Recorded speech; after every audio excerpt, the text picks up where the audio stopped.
program development steps. Don't write, see here. How to develop a program, that will be discussed here. So there are 6 steps. To follow that step, we will develop the program. Okay. Program जर develop करायचा असेल किंवा programming करायची असेल, programme लिहायचा असेल, तर ह्या 6 स्टेप्स आपल्याला बघायच्या आहेत. कोणत्या 6 स्टेप? या 6 स्टेप बघा. इकडून येऊ का? Program development step. पहली है डिफाइनिंग द प्रोग्राम. तो सबसे पहले क्या है, प्रोग्राम में क्या दिया है वो फाइंड आउट करना जरूरी है. We have to find the actual problem in this. बघा पहिलं डिफाइनिंग द प्रॉब्लेम काय आहे ते डिफाइन करा.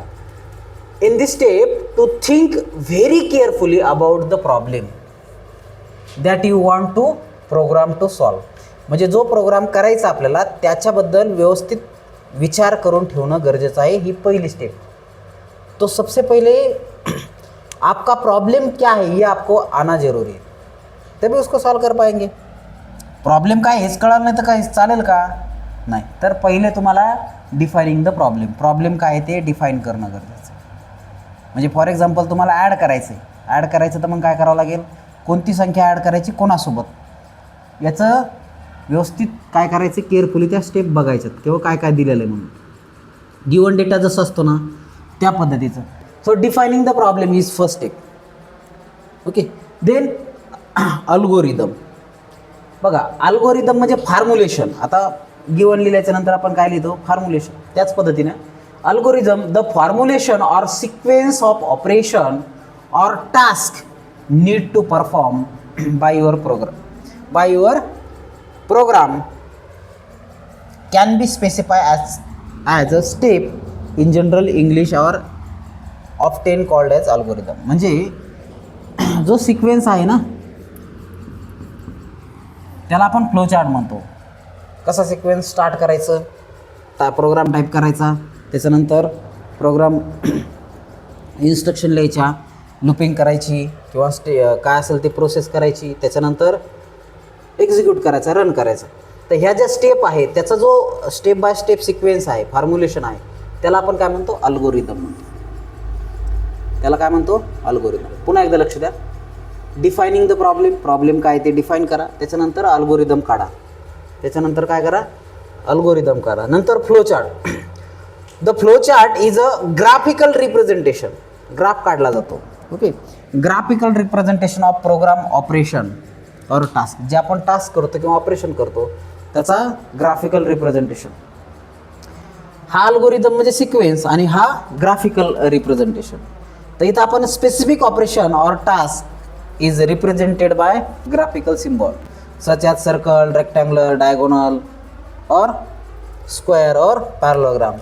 तर अशा पद्धतीचे वेगवेगळे शेप काढून आपण काय करत असतो, त्याला फ्लोचार्ट बनवत असतो. ओके. मग हे प्रोग्रामचं फ्लोचार्ट. वर तुमचे स्टार्ट प्रोग्राम, समजा स्टार्ट प्रोग्राम अशा पद्धतीने दाखवतात, स्टार्ट, त्याच्यानंतर हे अशा पद्धतीने इन्स्ट्रक्शन, परत हे इन्स्ट्रक्शन, हे आपण बघू वन बाय वन. तर तिसरी स्टेप काय, फ्लोचार्ट. समजलं. पहिली स्टेप गिवन म्हणजे टू थिंक दॅट प्रॉब्लेम काय ते फाइंड आउट करा, त्याच्यानंतर अल्गोरिदम काढा, त्याच्यानंतर फ्लोचार्ट व्यवस्थित घ्या, त्याच्यानंतर next initialise checklist. Initialisation of checklist. Check करा the program. There are many variable in program. There are many variable such as constant, variable port system such as segment register, flag, stack pointers, etcetera etcetera. हे सगळे initialise करा. हे सगळे initialise करा. The best way to approach the initialisation task to make checklist of entire variable. जे जे लागणार आहे त्याची एक चेकलिस्ट तयार करा. जे जे लागणार आहे त्याची एक चेकलिस्ट तयार करा. Okay. At this point you will come to know what port on the checklist will have to be initialize. काय लागणार आहे हे तुम्हाला इथं इनिशियलाइज करावं लागेल. म्हणजे स्टॅक पॉइंटर लागणार आहे का, DPTR लागणार आहे का, इंटरनल मेमरी, एक्सटर्नल मेमरी, काय लागणार आहे हे इथं इनिशियलाइज करणं गरजेचं. त्याच्यानंतर चूजिंग इन्स्ट्रक्शन, इथं काय करायचं, इन्स्ट्रक्शन चूज करायचे. Next step is to choose proper instruction that perform your problem operation or task. म्हणजे तुमचा प्रोग्रामचं जे इन्स्ट्रक्शन लागणार आहे ते प्रॉपर चूज करणं गरजेचं आहे. उदाहरणार्थ add A बीसाठी add A B, मल ए बी, हे जे इन्स्ट्रक्शन आहेत हे प्रॉपर सिलेक्ट करणं इथं गरजेचं आहे. आणि लास्ट म्हणजे converting algorithm or assembly language program into converting algorithm to assembly language program. तो हा जो अल्गोरिदम फ्लोचार्ट हे सगळ्या प्रोसेस याला आपण काय करायचं, असेंब्ली लँग्वेज प्रोग्राममध्ये कन्वर्ट करायचं आहे. So write proper sequence of instruction to execute the program. तर व्यवस्थित इन्स्ट्रक्शन फॉलो करायचे आणि प्रोग्राम एक्झिक्यूट करायचा. कोणाकोणाला कळालं आहे? फिर से एक बार देखो. सबसे पहिले प्रोग्राम को प्रॉब्लेम डिफाईन करा, त्याच्यानंतर अल्गोरिदम बनवा म्हणजे सिक्वेन्स बनवा, त्याच्यानंतर फ्लो चार्ट म्हणजे ग्राफिकल रिप्रेझेंट करा, त्याच्यानंतर इनिशियलाइज चेकलिस्ट करा काय काय लागेल आपल्याला, त्याच्यानंतर इन्स्ट्रक्शन चूज करा, सिलेक्ट करा, आणि त्याच्यानंतर convert that algorithm to assembly language program. So these are the 6 steps or steps to execute the program or to run the program or to develop the program. इथं लक्षात. चला next part बघू आपण, असेंब्लर directives. दिसतं का बरं, असेंब्लर directives हे part दिखता है क्या?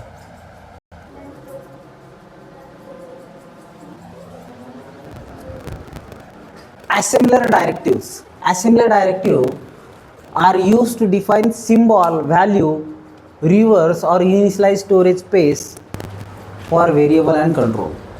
Assembler directives हे डायरेक्टिव्स आहेत, डायरेक्शन देणारे. डायरेक्टर्स कोण असतो? डायरेक्टर हा डायरेक्शन देणारा, आणि डायरेक्टिव्स म्हणजे काय, जे डायरेक्ट करतात. डायरेक्टर काय करत असतो? डायरेक्शन देत असतो, आणि डायरेक्टिव्स काय करत असतात? ॲक्च्युली एक्झिक्युशन करत असतात. डायरेक्टर काय करतो? डायरेक्शन देतो, आणि डायरेक्टिव्स काय करतात? ॲक्च्युली एक्झिक्युशन करतात. तर हे असेच डायरेक्टिव्स आहे, ते वेगवेगळं डायरेक्शन देण्याचं काम करतात.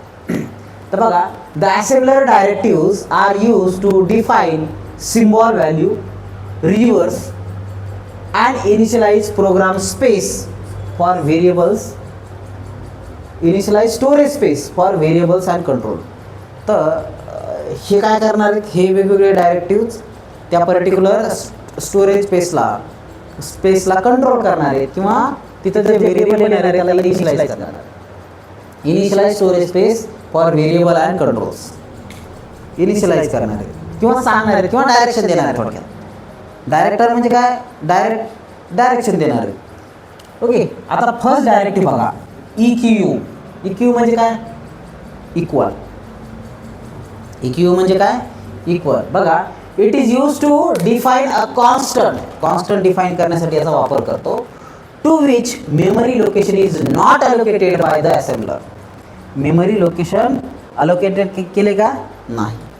तर त्यावेळेस या it is use to define a constant to which memory location is not allocated by the assembler. असेंबलरने मेमरी लोकेशन अलाउड केलं नाही, त्यावेळेस या डायरेक्टरचा उपयोग केला जातो. Generally it is use at beginning of program. The EQ directives is mostly use at the beginning of program. Memory location allow केलं नाही, पण मग सुरुवात करायची तर कुठून करा? EQ पासून करा. त्याला आपण काय म्हणू? EQ directives. त्याच्यानंतर code directives. Using code directive, an address in memory is assigned as a symbol.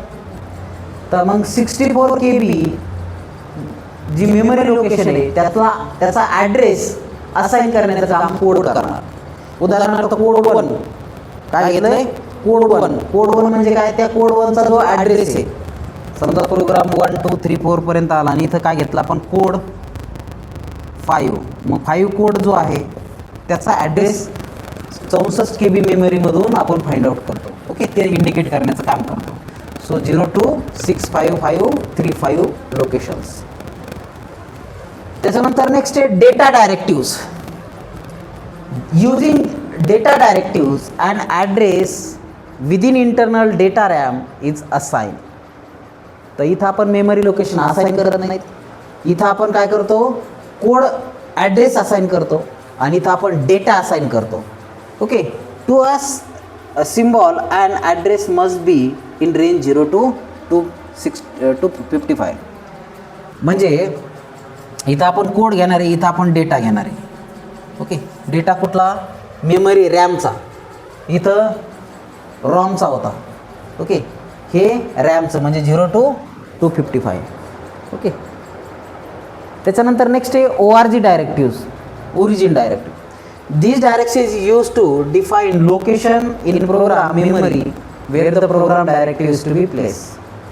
तर सुरुवातीला आपण कुठं ते प्रोग्राम स्टोअर करणार आहे ते इंडिकेट करण्यासाठी ORG डायरेक्टिव्हचा वापर करतो.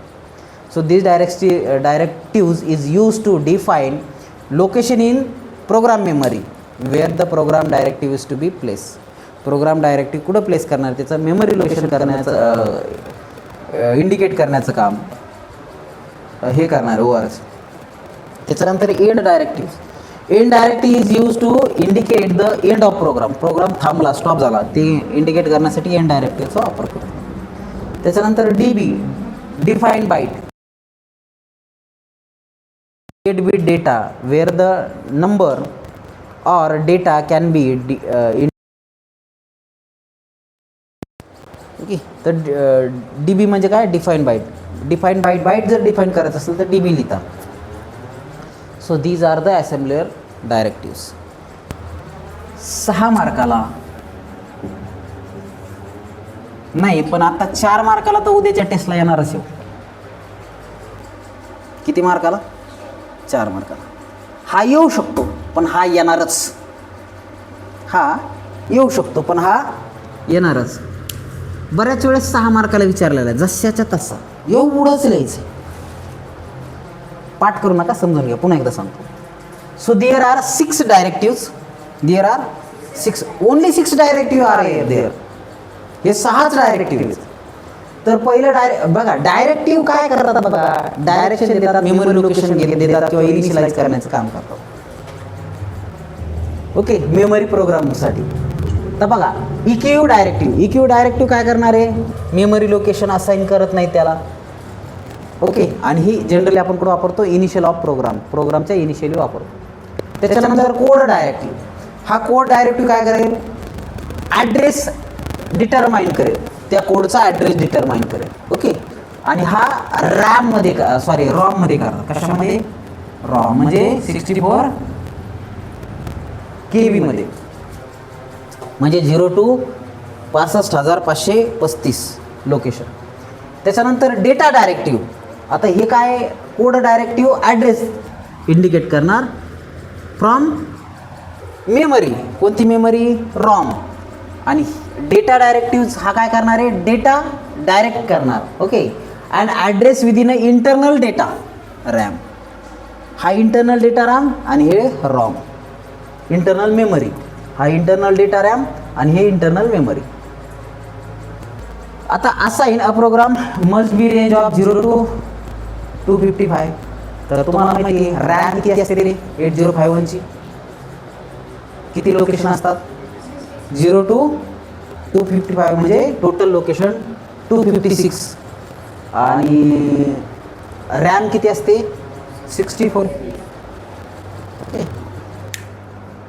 त्याच्यानंतर ORG म्हणजे काय, असा डायरेक्टिव्ह जो की मेमरी लोकेशन इनिशियलाइज करण्याचं काम करेल. ओके, आणि जनरली आपण हे ओरिजिन स्टार्ट ऑफ प्रोग्राममध्ये टाकतो, where the program directive is to be place. पुढं प्रोग्राम डायरेक्टिव्ह प्लेस करायचं, स्टार्ट करायचं, त्याला ORG डायरेक्टिव्ह सांगतात. त्याच्यानंतर एंड डायरेक्टिव्ह कुठं वापरतात, it indicate the end of program. The end of program to stop the program it is use. त्याच्यानंतर DB म्हणजे डिफाईन बाईट डिफाईन करण्यासाठी आपण याचा वापर करतो. ओके, तर बाईटमध्ये काय असेल, नंबर असेल, डेसिमल, ऑक्टल, हेक्साडेसिमल.